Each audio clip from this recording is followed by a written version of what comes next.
When you buy something here in Cumbria, you might give somebody back the last coin and say, there you go, that's your look. And when you move house, you might leave a little bottle of something as the look of the house.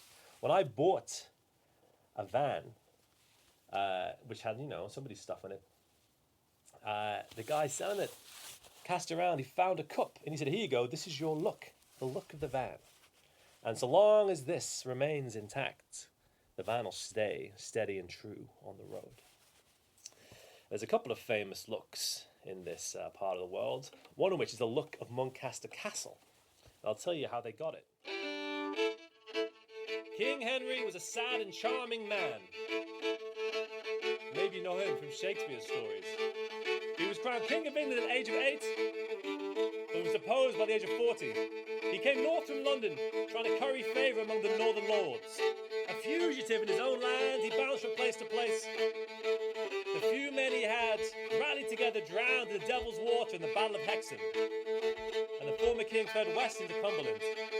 He was wandering, penniless, heavily disguised in the Cumbrian fells. Rumour was he'd been living as a peasant in Yorkshire, and he was wearing peasant's clothes. Well, the shepherds found him, took pity on him, took him home, fed him hogget and brown ale. And when he gathered his strength, he told them that he was in fact, for once and maybe future king. Well, the shepherds didn't quite believe him, but when you find a king, you take him to the Lord, and they packaged him up and took him to Muncaster Castle, home with the Penningtons. Well, they fed him and they let him rest. He spent 9 days there. They did good food up at Muncaster. Last time I was there, a man called Curly made me a hogget pastrami sandwich. It was great. King Henry was thankful. And before he left to continue on his rickety and uncertain life, he reached into his coat and pulled out a gift, a beautiful green Venetian glass bowl decorated with white and black specks of enamel.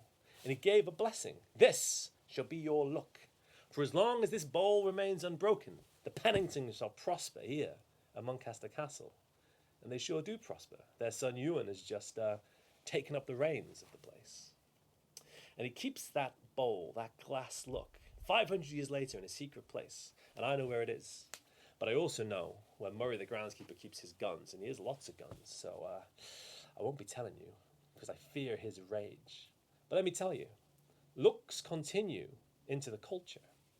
There was a man called Patrick who lived hundreds of years ago in Omagh in Ireland. He bought a house for 6 gold coins and 17 silver coins. And you'd think that maybe you get one of those little coins back as a look. But the seller said, I'll give you something else. I'll give you a different kind of look. This cottage has a hob, a fairy called Tom Cockle. He lives in the rafters. And he's invisible, of course. But he'll look after you. Well, Patrick maybe would rather have had one of those silver coins back, but he thanked the fella. And he said, sure, I'll take your fairy hob, Tom Cockle, living in the rafters. And for all the years he lived there, that roof never leaked. The peat fire stayed in all through the night, and somehow the pot of tea they kept from that fire was always steeped, never stewed. And when it simmered away on the fire, it was a cozy and safe and joyous place to be. They had a cat, which never ran into the rafters, maybe because Tom Cockle was living up there. And times were good, but then times turned. It was what they call the iron winter. There was a drought, then there was a famine. The ground froze and the cow couldn't eat any of the grass. So the cow ran dry. And Patrick and his wife realised they didn't know if they could stay there in Omagh. His wife suggested they migrate all the way across the Irish Sea to Grasmere in Cumbria, where the house she was born in would lay empty. And so they did leave. Their house, now worthless in the iron winter, they didn't sell it to anybody. But Patrick, being a good fella, left a pile of salt, a precious gift of the sea, essential for life, there on the table for whoever came next to be their luck. And as they sailed across the sea, the winds blew high and the winds blew low, and soon they landed in Whitehaven. And they were pretty keen to leave Whitehaven. It wasn't the nice place it was today, and luckily one of her cousins was around to give them a lift on the back of a horse over Dumnell down to Grasmere.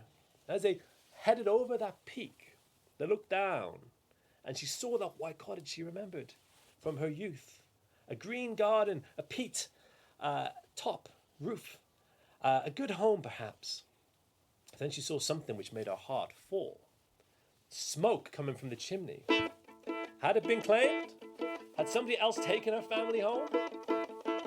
Well, as she raced down, threw open the door, and what did she see? A fire burning gently. A pot of tea. She lifts the lid. It was perfectly steeped and not stewed. A pile of salt was on the table, and written as though by one finger into that salt were these letters, T.C. A welcome from Tom Cockle. They lived there a long, long time. And let me tell you, that cat never went up into the rafters of the roof of the new house. And the tea was always perfectly steeped and never stewed. And they say, from that day to this day, whoever lives in that cottage, who keeps those old ways alive, will enjoy the look and the care of Tom